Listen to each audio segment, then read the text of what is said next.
The folktale that I want to read to you today is one that I bet you've heard of, Goldilocks and the Three Bears. This story is retold by Sarah Delmege, illustrated by Gavin Scott. Goldilocks and the Three Bears.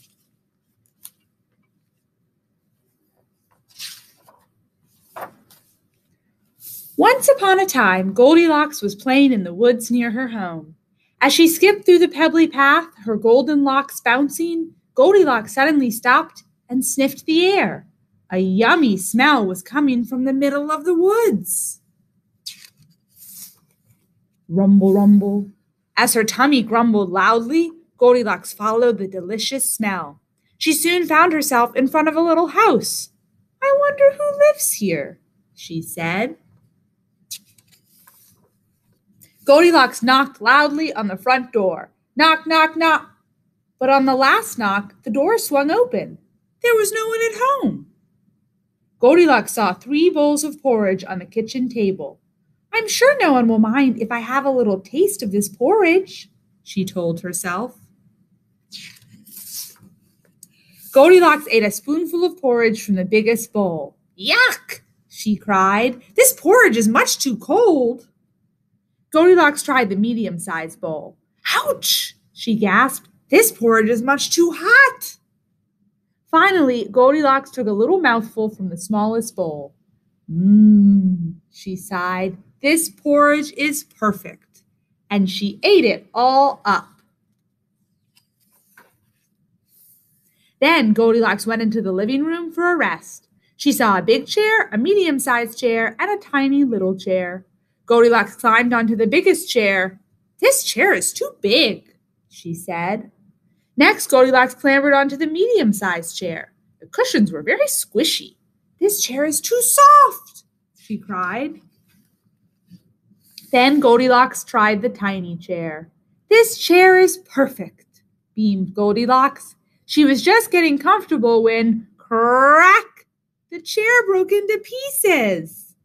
"Oh no," Goldilocks gasped. "Perhaps I should lie down instead." Upstairs, Goldilocks found a big bed, a medium-sized bed, and a tiny little bed. When she jumped on the big bed, it was too hard. The medium bed was too soft for bouncing, and the little bed was perfect. Goldilocks sighed happily, and the little girl crawled under the covers and fell fast asleep.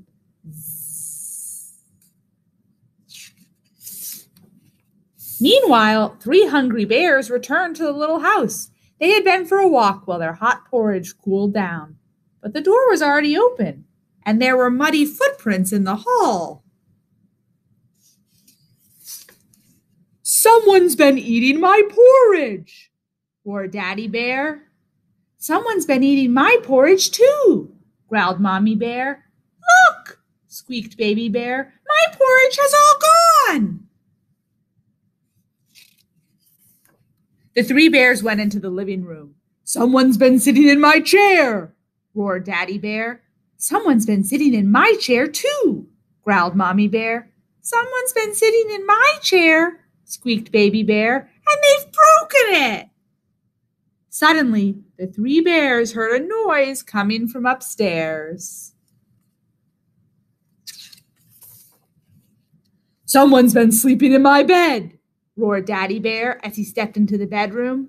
"Someone's been sleeping in my bed too," growled Mommy Bear, straightening the cover.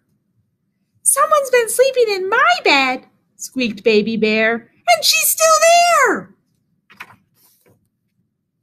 Goldilocks woke up with a start and screamed. The 3 bears watched in surprise as she ran off through the forest as fast as her little legs would carry her. And guess what? The 3 bears never saw Goldilocks again. The end. I think I would wake up and scream too if I saw 3 bears standing over my bed when I woke up. But of course, Goldilocks was in their house. She wandered in. She wasn't invited. I don't think the bears would have heard her though.